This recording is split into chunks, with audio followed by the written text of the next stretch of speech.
Thank you. Welcome, everyone. My name's Lauren O'Brien. I'm the Research Literacy Coordinator here at WSU Library. And we have Damian Almeida today with us from Gale. He's one of our wonderful trainers from Gale, and he'll be talking today about Gale Historical Newspapers. I'll hand over to you, Damian, and this session is being recorded. Thank you, Maureen, and good morning, everyone. Sorry, I'm a little bit early. Good morning and welcome. Let me start by sharing my PowerPoint because all good training sessions need a PowerPoint. So what I wanted to do today is walk you through the historical newspaper collections that you have available at the university and talk a little bit about these newspaper collections, what they are. I mean, we all know what newspapers are, but a lot of them come with really rich history, or to coin the comic book story, they've got their own origin stories, which is really interesting and important because that tells you the premise of the newspapers, whether they're conservative, whether they are, right or left leaning, and what their ethos is all about. And that helps with the research in terms of when you're searching for content, which particular newspapers you would want to go to. So in today's session, what I want to do is just bring up the agenda, and I'll try to be as brief as possible. But if you do have any questions, happy for you to unmute and ask, or get in touch with us at a later day. So we'll go through the historical newspapers that you have available. I'll give you a quick overview. I'll talk a little bit about the features and functionality of these platforms. And they're really important because some of these features and functionality allow for not just academics who are doing research, but students who want to use these resources to find the information that's hidden within the pages of these historical newspapers. And of course, I'll leave you with the contact details towards the end of today's session as well. Now, in today's session, we want to look at these historical newspapers, the British Libraries, and these are the historical newspapers that you do have available. So if you're unsure about how to find them on your library webpage, I'm sure you can get in touch with Maureen and she can point you into the direction of where they're located on your library page. Well, we'll look at the British Library newspapers. We'll look at the Economist, the Times Digital, the Times Literary Supplement, the Illustrated London News, which is one of my favorites, and of course the 17th and 18th century Burney newspaper collection as well. Now, if you're looking at all of these newspapers, they've been a lot of them come from like hundreds of years. So what I've done over here is plotted out over a sort of a timeline to give you a sort of a visual idea as to where these newspapers sit in terms of their content. So you can see the 17th and 18th century Burney newspapers sort of go all the way back to about 1619, the first newspaper that we've got in this collection. Now, I will say the Burney newspaper collections, and if you're not too familiar with them, is not actually a publication itself, but it's a series of publications that were collected by a particular individual. So they comprise of multiple different publications, over 1,000 if I'm not mistaken. Then we have the British Library newspapers again, which is a collection of newspapers that were published across, England, Wales, Scotland, Ireland, I think that's all of those regions over there. The Economist, again, which is a really important newspaper. The Times Digital, which is by far the most popular newspaper in publication to date. It is one of the go-to publications for researchers in terms of its content. The Times Literary Supplement, again, another fantastic newspaper with contributions from some significant individuals throughout history. And of course, the Illustrated London News, which is a very pictorial newspaper. For a visual person like myself, I like this the most. All right, but let's break it down and let's look at each of these newspapers. So the British Library newspapers is the first newspaper. It's one of the most comprehensive newspapers in terms of its coverage of crime and punishment. It looks at infamous murder trials and stories of men and women, and including individuals that were transported to Australia for something as simple as minor thefts, like the theft of a loaf of bread. And it sounds like, a sort of a scene from Les Miserables, for example. But that's in fact what was happening. People were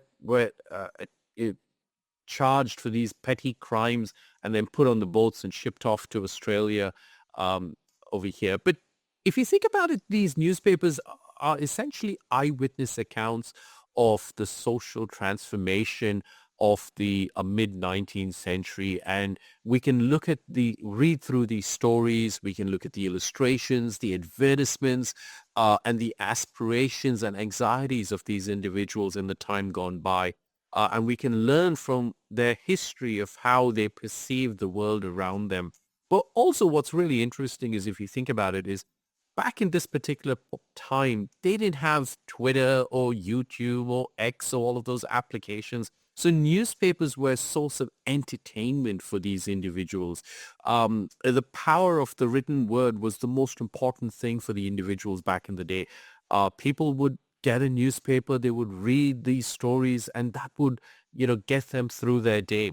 And these are first-hand accounts of events as well, significant events that happened in history, and that they're really important for researchers to read a first-hand account of what actually transpired during these significant events in history. There was a term that was phrased a couple of years ago by an individual whom we shall not name called fake news. And in this day and age, it is so significant that, you know, if you've used social media, you may have come across, a picture of people like Gandhi, for example, with a significant quote saying, all men are born equal or something to that effect. But in truth, Gandhi may never have actually said that. It's just something people do on social media for clout, for likes, because, there's monetization that goes into social media these days. But if you really want to know what exactly was said, go back to the primary sources, which is newspapers. Let's look at this particular event that I found in the British Library newspapers, baby farming. I'm not sure if you've ever heard about it. It sounds really horrific. Baby farming. What are we doing over here? But is in it, if you read through the lines and you read through the article, baby farming was the practice of the rich and elite back in the day, where they would give their child to the village ladies to look after, to wet nurse, because they wanted to continue to live the high life. If you've ever seen Downtown Abbey, one of those shows, you'll know how they love the high life, drinking champagne. They didn't want to be bothered with, rubbing a snotty nose or looking after these little pesky little children. That would be the responsibility of the maids and the nurses. So that concept of baby farming, that was what baby farming was all about. Interestingly enough, uh, the poor would also, because they couldn't have the means to look after their children, they would then sort of give their children to the workhouses. Oliver Twist, for example, where these children would then be given out to the workhouses to be looked after. But in essence, these workhouses would put these young children into a sort of a forced labor, where they would then earn money off the welfare, I mean, off the children's deeds, so to speak. But newspapers are really exciting because they give us some great information on family, births, marriages, deaths. You can research family through obituaries, through the news articles. If you love visuals, there's these illustrations and photographs of advertisements and things like that, letters to the editor. There's so much of great information. Now, baby farming wasn't only sort of restricted to the UK or the in Britain. You can see over here, it actually happened here in Australia as well.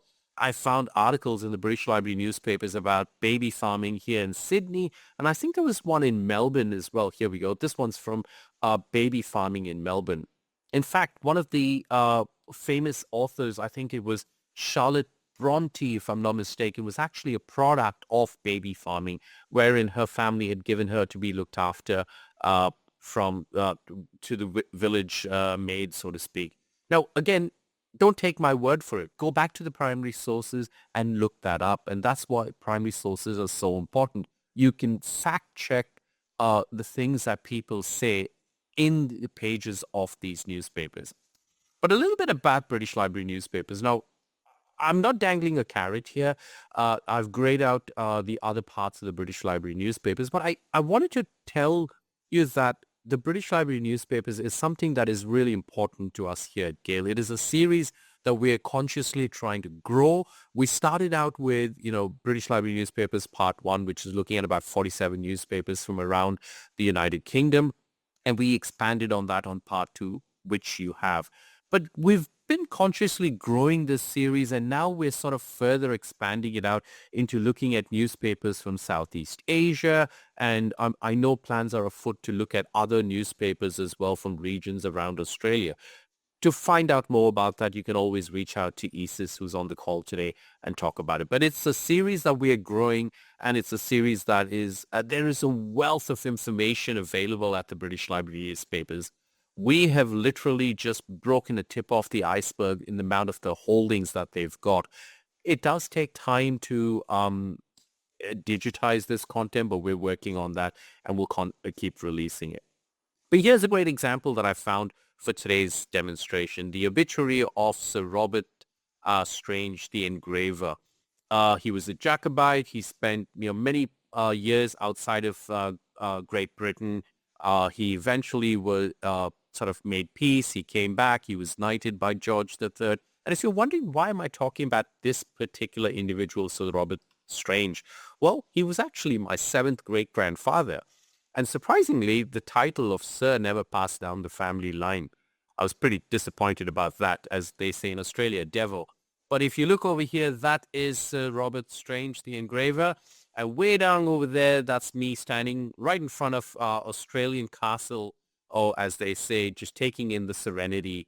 So that's just the family line. And that's something I love to do at the back when I'm not working on primary sources, is family history research. It's a purely addictive thing, but it's fantastic when you can trace your lineage down multiple generations. All right, let's move into The Economist, one of the other archives that you've got access to. Now, The Economist is, again, a fantastic newspaper archive, as we call it. It has a circulation of more than 1.4 million, maybe 1.6 today, I'm not too sure. It constantly or consistently delivers high, intelligent, comprehensive report of the week's events, and it's long been considered a leading magazine for business, individuals, for political leaders, politicians, diplomats, bankers, journalists.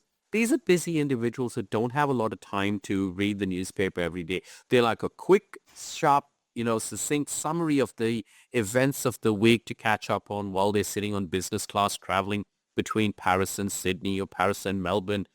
So The Economist is one of those newspapers that I'm sure they'd love to.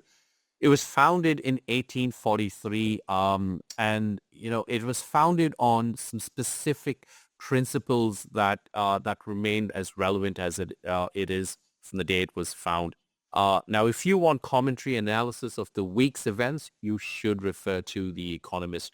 But if you want to see actual reporting of those events, then you can go to the individual newspapers like the Times or some of these other newspapers, not necessarily the British Library newspapers. Go to the Times, which you have access to.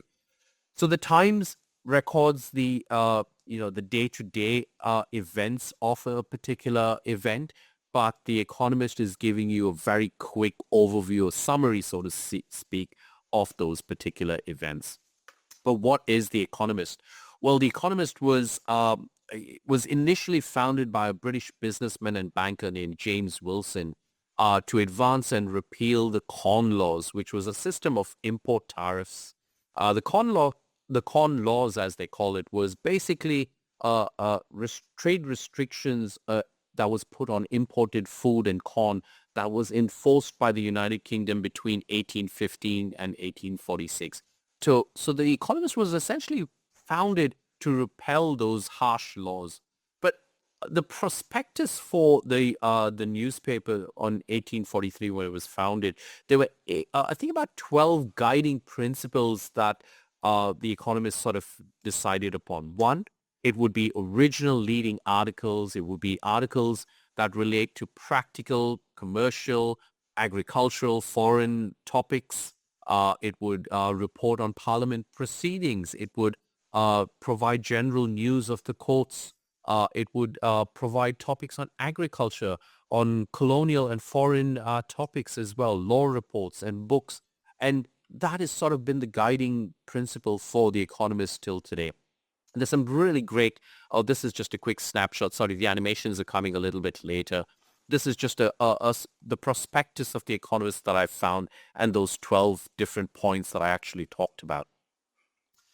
Um, all right, so what you have over here in The Economist is essentially the complete run of magazines from 1843 all the way up to 2022, 2020, and it's full text, it's keyword searchable, it's a beautiful magazine. You can cross-search this with all of the other archives that we'll showcase here today. If time permits, I'll show you how to cross-search all of these different archives using the cross-searching platform that we have as well. And it's a resource, whether you have students or researchers studying politics and society. This is a resource that I think students will really appreciate. And if you go all the way up to 2020, we can look at the rise and fall of He Who Shall Not Be Named, and then subsequently the person who took over. And as history now has a funny way of repeating itself, he's back. So you can read about all of it. It's all going to come through eventually when we release the next segment. But it's also a fantastic resource for business and finance as well. You can see over here, this is a thing that has always been talked about, inflation. We're now talking about the rise cost of living. And for individuals who are researching these inflation key indexes and things like that, The Economist is a magazine that you want to look at. There's international coverage in The Economist as well. I was browsing through this and being a visual person, I was actually really interested in 3D printing. And there was so many fantastic articles that The Economist talks about. 3D printing is not as new as you may think. It has been around for a couple of years. I think it goes back to around 2009 and maybe a little bit beyond as well. In fact, in 2013, President Obama mentioned in one of his addresses, mentioned 3D printing as being a major issue for the future in one of his State of Union speeches. He talked about it being the buzzword for the next few decades. And you can see over here the impacts. We're seeing, 3D printers now being commercially available. Every couple of months, I find a 3D printer being sold at Aldi's. And people are now coming up with innovative ways in things that they can do with 3D printers. They can build devices that they can design on their computers. There's complex 3D printers that can help you build houses. It can help you build these tiny little machines that go into your heart, for example. There's so many different applications for 3D printing. You can see over here this particular glove that I think is being used for people who work as butchers, and there's so many different applications for 3D printing. And I think going forward, it's also a huge money spinner as well. So don't just look at the implications of 3D printing in terms of the betterment of our lives. Think of the amount of money that this particular industry can now generate. Your regular, Joe Blog sitting at home can come up with a design, print a product, open up an entire industry, and the financial implications of that is what The Economist is actually looking at. This particular image I found over here again on The Economist is about 3D printed shoes. Looks pretty good, but again, I've seen stranger things with 3D printing as well. But these are just some of the articles that you can explore through that particular product. All right, that brings me on to the Times Digital. Complete run of this particular publication from 1785 all the way up to 2019. Over 230 plus years of coverage. Full text, keyword searchable, and again, it's cross-searchable with all of your other Gale primary source archives. Now, the Times Digital is one of the oldest and continuously publishing newspapers in the world. It is the go-to newspaper for researchers, academics, and I think students should also start to, browse through its pages. It covers articles relating to science and technology, geopolitics, war, disasters, sports, economics, culture. So much of information over here in the last 200. And imagine the things that have happened in the last 200 years, and to be able to read actual eyewitness accounts of those events in a newspaper that has been around longer than my great-grandfathers have, which is kind of really exciting as well. Now, it is a resource for world history, and this particular snapshot that I have here is detailed articles about the assassination of Martin Luther King.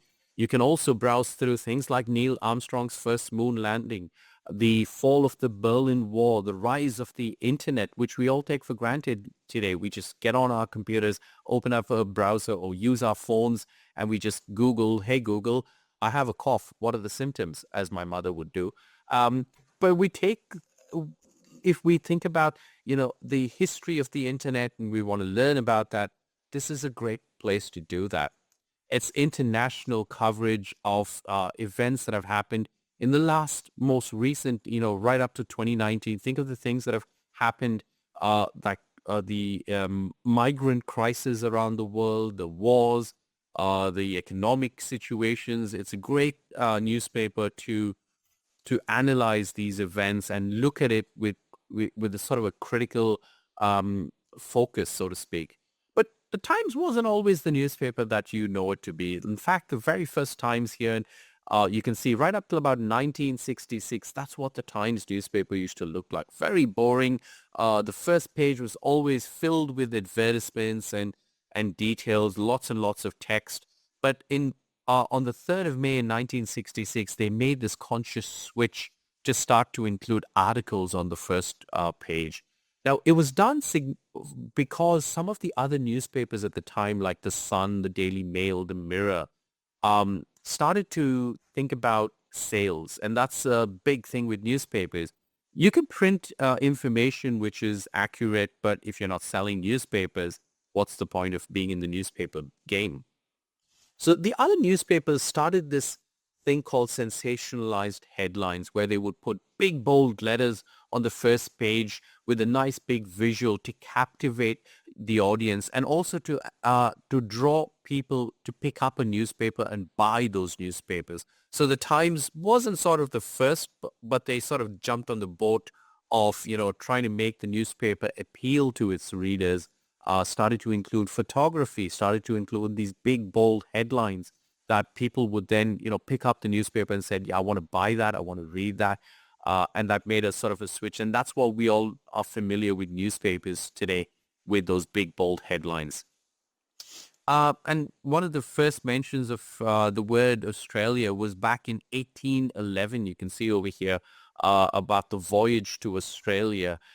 You can see over here that I found in the newspaper. And this is just some examples that I was able to browse through the newspaper and bring out. It also coverage of significant historical events like in 1968, the assassination of Martin Luther King.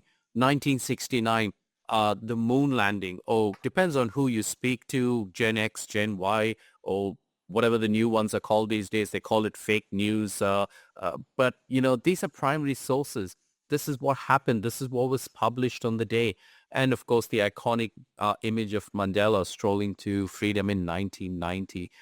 So again, read about these events, read from the point of an eyewitness account to form your own opinions. And again, some significant coverage of some, events that have happened. This particular one, unfortunately, of um, the assassination, or depends on how you look at it, the death of Princess Diana over here. You can see the visual of this particular newspaper, where they started to add images, big bold headlines to draw in the reader and to make them want to. And if you have the opportunity to compare newspapers with one another, you'll actually start to see the similarity in terms of their sensationalized headlines on the front page. But also, it's a great way to look at the way in which people looked at the world around them in that particular time. In terms of these advertisements, like this particular one for weight gain, which I wouldn't recommend, but I'm not going to say I don't deny. A glass of wine a day, hey, it's never, not helped anyone. It's apparently um, helps you to rapidly reduce your weight. I must say I've been trying it for many, many years. It's not worked, but it does make me feel good about the way I look at myself. So, in fact, 10,000 doctors recommend it. I mean, who can argue with these doctors? But this is from 1924. This is what they thought about the world around them. In fact, I'm not sure if you've ever seen social media. There's these really funny ads about, smoking and how, 20,000 dentists recommend a packet of menthol a day. This is what people thought about the world around them with the information that they had available.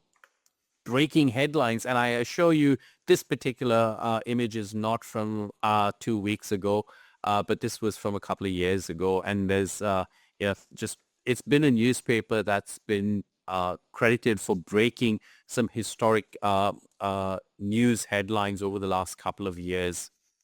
What do we have over here? Oh, some more coverage of Australia and New Zealand. And for anyone that's, interested in covering or researching content from across Australia, New Zealand, or our neighbors, this newspaper has quite a fair bit. In fact, a little later on today at about 1 o'clock, I'm actually doing another webinar that's exploring indigenous content across Gale's primary source archives. So I'll drop the link in the chat box towards the end of this session if you're interested to see the kind of indigenous content that we've got available.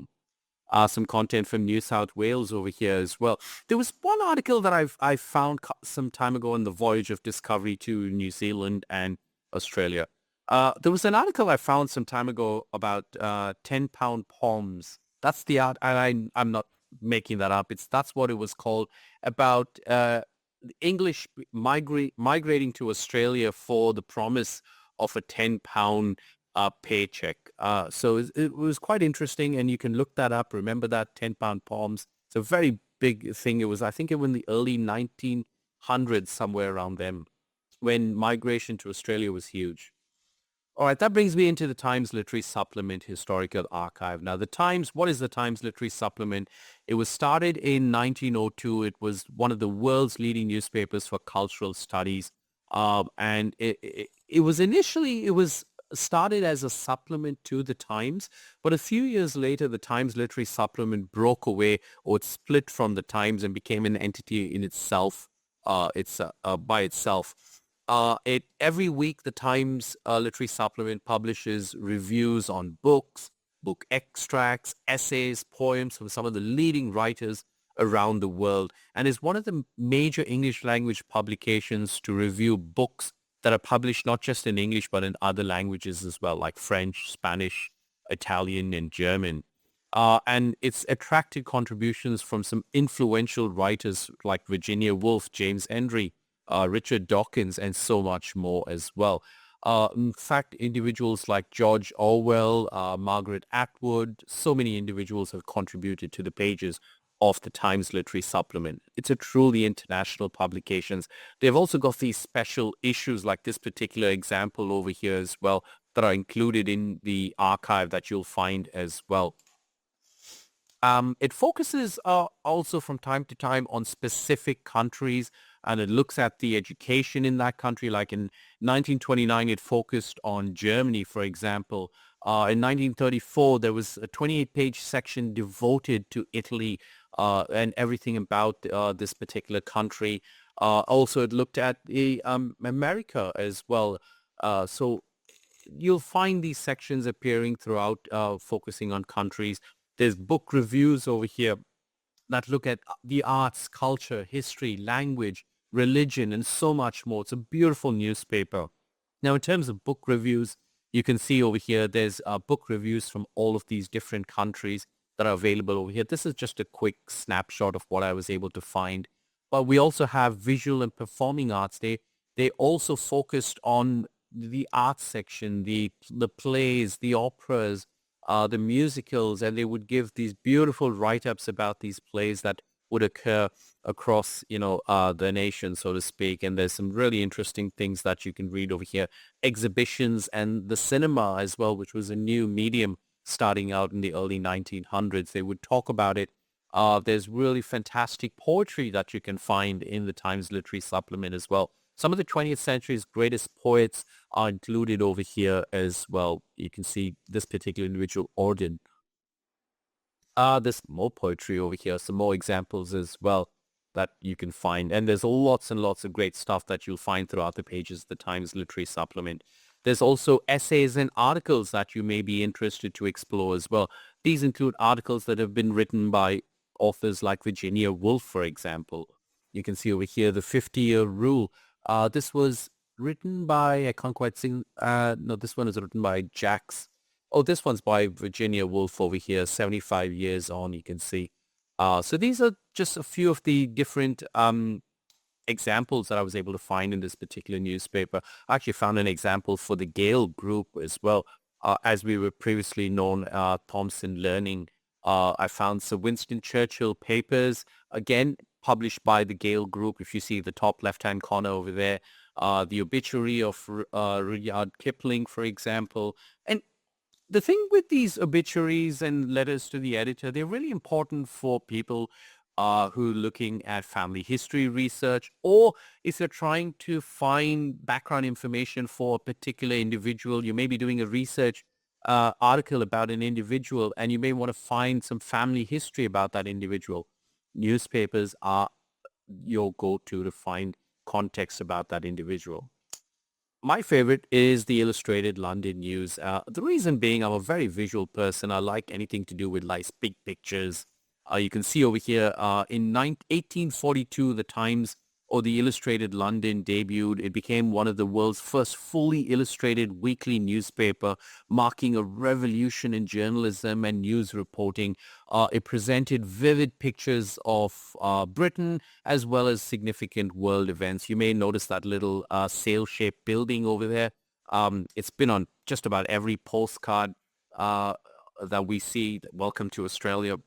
But the Illustrated London News also captured news articles about the arts, fashion, industry, military history, politics, science, and medicine and progress, the sports, transport, travel, and it did so by showcasing some of these beautiful images that these newspapers started to realize that that's what we're drawing in their readers, visuals to help sell the content that was written beside it.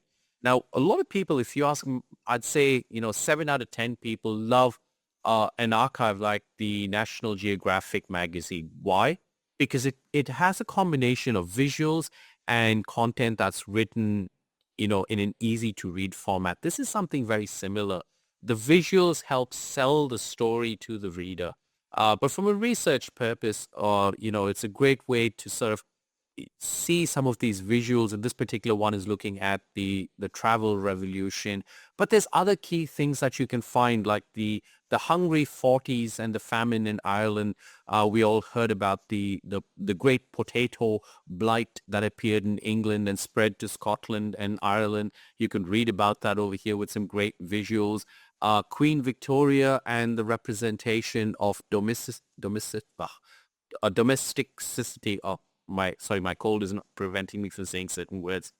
But that's actually a really interesting thing to research. Now, what we take for granted as Britain's unshakable uh, faith in the British royal family or monarchy, that wasn't always the case. And in the early part of Queen Victoria's reign, it was only during the latter part of the 19th century, in the years of the empire and the jubilee of Queen Victoria, that the monarchy actually became entrenched in British mentality.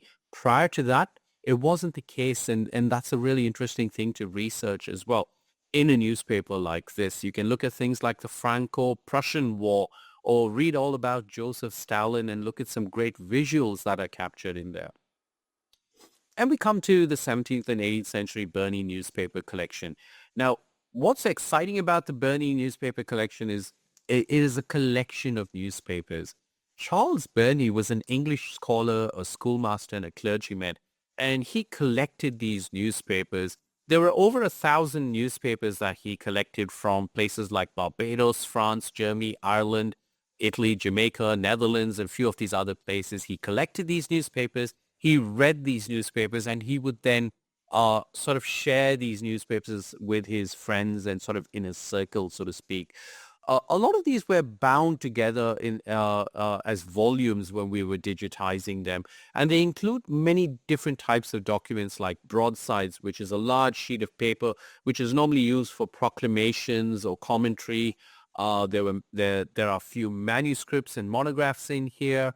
There are pamphlets and things like that. In fact, uh, and this is just one of the things I found out while browsing through this article. One of the first advertisements for the memoirs of Fanny Hill, which was one of the first original English prose pornographic novel, appeared within the pages of the Whitehall Evening Post, which is available over here in this particular collection of newspapers. Now, the other thing you'll find interesting about in the Burney newspaper collections is you'll find a lot of red herring or handwritten text along the edges of these newspapers. Now, remember when Charles collected these newspapers, he would rent or not rent, he would share these newspapers with his friends to read. And they would then sort of make their own comments about the articles that they were reading in handwriting. So if you sort of change what do you call it, the color on your newspaper, and I'll show you how to do that in a moment, you'll actually sometimes see faded handwritten text on the sides. Don't be surprised if you see wine glass stains as well on some pages. It's pretty rare, but you'll find them where, they would read the newspaper, drink a glass of wine, put it on the newspaper, and that would form a little stain or smudge across the newspaper. But it's a fantastic newspaper collection because it's a collection of over 1,000 different newspapers included over here. So I'll show you an example very quickly. So in this example, you can see when you browse by a particular date, and the date over here is the 21st of January, 1796, I can see there's a collection of multiple different newspapers available from that particular date. If I break that down, these are 3 different newspapers from the same date, which is exciting for anyone doing research, because one of the things we can also do is see whether a significant event was captured or reported by each of these different publications on that same day, whether it was a little bit different in what they had to say. We can look at, things like the role of monarchy. We can read about cities and advertising. We can read about public health. We can read about trade and colonialism. We can read about the church and state. And one of the other things you'll also find very interesting with newspapers from this time is something I think one of the researchers have done this called cut paste, where a lot of these newspapers were trying to get their publication out at the same day. So what they would do is one person would publish an article, another newspaper would take that article, change around a few words, change the grammar, and then publish it again in their publication, and so on and so forth across all of these different publications. It was called cut paste. Copyright laws, as we now know, it wasn't as stringent as it was back then. So it was really exciting to see similar articles appearing in multiple publications. And these are publications that don't have any connection with each other. The only connection that they have is that they stole each other's articles, which was quite interesting as well. All right. Oops. All right. Value to family history. Again, newspapers are great because it helps you to do family history research. If that's something that you're interested in, it provides you a global view of the events. It provides you an insight into history as it was by the people who witnessed it. And you can do your family history research by looking at human interest stories, letters to editor, the obituaries, the births, deaths, and marriages, and things like that. So these are all articles that help the individual sort of find what they're looking for. Now, one of the things we've done with all of these Gale primary source newspapers is something called our learning centers.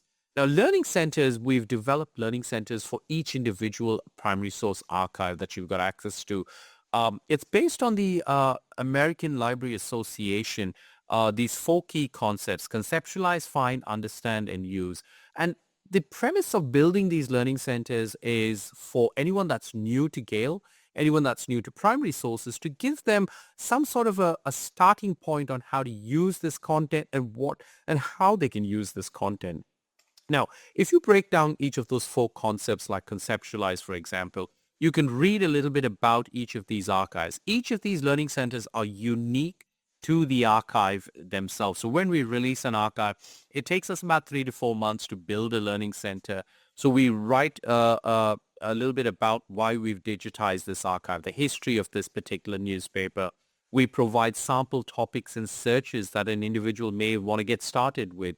A content advisory is really important because from time to time, depending on the archive, you may find content that may offend individuals based on its the information in its pages, or it also helps individual to understand inherent bias that's available across newspapers. I know it sounds shocking, but newspapers do tend to have significant bias. There's also search terminologies, how to use key searches. Now, again, remember, these are built not just for academics, but also for students. How to use Boolean expressions. Undergraduate students may not have used Boolean expressions before. So there's tips and tricks on how to use these expressions to find and extract content from the archive, how to browse the archive. There's introductory digital humanities tools like the topic finder and term frequency, which allows students to do, sort of mine the content, text mine the content. I'll show you an example very quickly. Under Read, we sometimes commission contextual essays to be written for us by academics about these newspapers. There are case studies, and of course, how to cite these documents and use them as well. So wealth of information available across these particular archives. All right, what I'm going to do very quickly is stop sharing, and I'm going to open up my browser and give you a very quick tour of the archive. I know I've gone a little bit over. I do apologize, but I'll be very quick about this. I've just got to figure out how to share. Sorry. Oh, here we go. Full screen, share, screen one. Okay. All right. This is my Gale primary product menu page. Essentially, how do I get to this page? Say, for example, if you've got something like the Times, TIMES, the Times Digital Archive. Let's say I've got this particular archive open. You've clicked on the link from your library page. You've come to the Times, but you want to see what else is available to you at the university. To the top left-hand corner, click this option over here. Click the option View Gale Product menu, and that will bring you to this page here, which will show you all of the databases, all of the archives, and everything that your university has access to. The literature, the business, depending on what your university subscribes to. I have a little bit more here because I'm a Gale employee. But what's significant here is this cross-searching feature, which I want to show you. There's 3 significant cross-searches. Power search is for databases, primary sources is for archives, and literature is for all of our literature components. So these platforms allow you to cross-search all of those newspapers simultaneously. I'll show you a quick example. Say, for example, we're browsing through the Times digital archive. We've got the ability here for you to browse through and look by date. So I can say, I'm interested to see what was said on, let's go 2013. Today is November. I think it's the 19th. Let's see what was said on the 19th in 2013. So click on that particular date. It will show you a thumbnail of that particular, very grim article, but, it's a article of what happened. Check children's phones for sex abuse, parents told. I mean, it's an ongoing issue again. So, children are using social media unrestricted. So again, you can browse through on that date. Whilst we're here, I want to quickly show you a few things to help you find what you're looking for. You can see over here, there's view options, which allow you to view both the text and the image. And the text is essentially the OCR. Right now, what we're seeing is nothing because I haven't selected an article, so it's not showing me the OCR. But if I were to say, select this article over here, you'll then see the OCR should come out. Oops, there's not much OCR. There's just an headline over there. But again, you can go text only if you only want to search through the OCR. Invert, that's the word I was looking for. So say, for example, you were looking at, let me go back over here to table of contents, the Times. View options, sorry, a full page. Sorry, that's what I wanted to. So in the full page, if you're looking through the Burney option, click the invert option, and you can see where it inverts the black and the white. That's when you'll start to see these little handwritten text appearing on the side. We'll open up Burney in a moment. But being newspapers, there are table of contents, there's page numbers, you can browse through and see the articles. You can see the illustrated works, the photographs, the citations, and things like that. The one good thing with historical newspapers or Gale platforms is that features and functionality are consistent across all our platforms. Doesn't matter how or what platform you're using, the features and functionality are same across everything.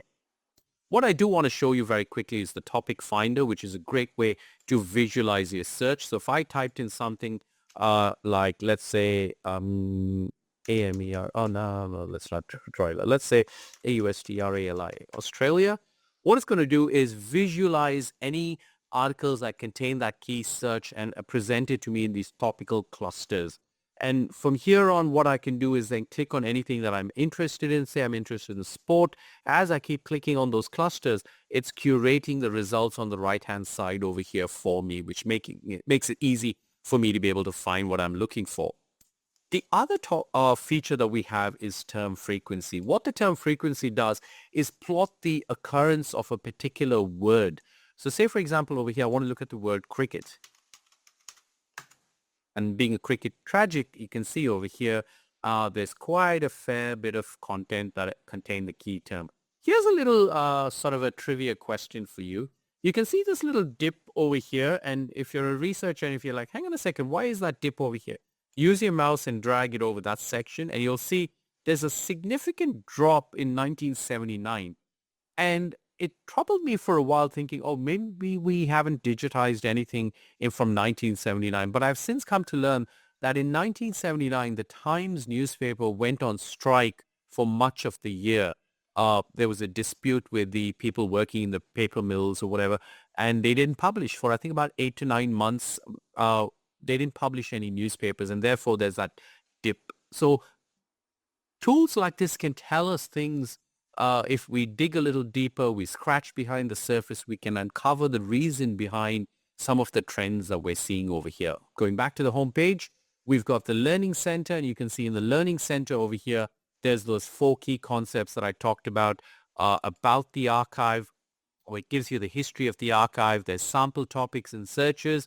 You can see over here some really great tips if you're a novice or if you're an advanced user, how to actually use and search for content across Gale primary sources. But very quickly, I want to show you another newspaper as well. So all of these archives that you've got access to have learning centers built into them. Let's go the Burney. All right, so the Burney newspaper collection, like I said earlier, is a collection of multiple different newspapers. So if I go into the browse section here, you can see it shows me all of those different 1,000-odd publications that Charles Burney collected. You can either browse by publication if you're familiar with it or go by date. So let's say if I'm interested, let's just choose a random date. Let's go somewhere here, 1726. Let's go the 14th of Jan. You can see over here, there's 1, 2, 3, 4, 5 different publications that's available from that particular date that Charles Burney collected. And again, you can click on any one of these issues and it's going to take you straight into that particular newspaper and you can read a little bit about it. Oh, you can see over here it's got the long S, as they say, which looks like an F. All right, so that's sort of pretty much the newspapers. But the last thing I will show you before we go is the cross-searching functionality. Now, assume for a moment that, because this is my Gale account, you can see I've got few newspapers over here. But let's assume I'm only searching the newspapers that you've got over here. What I can do, actually, no, let me do it the other way around. Let's go back a step to primary sources. Sorry, I'm moving all over the shop over here. Times. Let's say I'm going to open the Times and I'm going to search for Australia. Okay, I've got my search results over here. You can see there's about 528,000 articles that contain the keyword search. From within this particular archive, I can select the option Gale Primary Sources, the cross-searching platform, and I can broaden my search. So if I click this option over here, it's going to take me to all of the archives that I've got access to, and it's going to cross-search that same word, and it's now telling me I've got 3.8 million articles to browse through that contain the key term Australia. You can do it that way, or you can come directly to the Gale Primary Sources cross-searching platform and type in your keyword and then cross-search as well. Choose which newspapers you want to cross-search and search that way. So that's just a very quick overview. What I'll do is I'll quickly go back to the PowerPoint and we'll finish this up and see if anyone's got any questions. So back to the PowerPoint over here, what I want to leave you with very quickly. We looked at all of these features and functionality, so I'm going to skip through all of this. I do want to leave you with the Gale Video Hub, which is a website we've developed where we house all of our generic training. This training will be shared exclusively by Maureen because it's a customer specific training. But for generic product overview, go to the hub. You can scan the QR code. I'll drop the URL in a moment in the chat box. But you can also just go and search the Gale Video Hub, and there's in conversation videos where we chat with academics and librarians, events that we run, we record all of that, we house it back over here onto the Gale Video Hub. So the next steps, well, the next steps are speak to Maureen if you do have any questions. Feel free to reach out to my colleague Isis or myself directly, or I would actually urge you to first, as a point of contact, speak to Maureen and ask whatever questions you may have about these Gale resources. And I'm happy to work with Maureen and sort of get back to you with any answers. And if you like training on any other product as well, let us know. Happy to do that. But we have scheduled a series of webinar trainings to run over the next 6 months, which Maureen will share with you. So thank you so much. And Oh, thank you. Thank you so much, Damian. That was so insightful.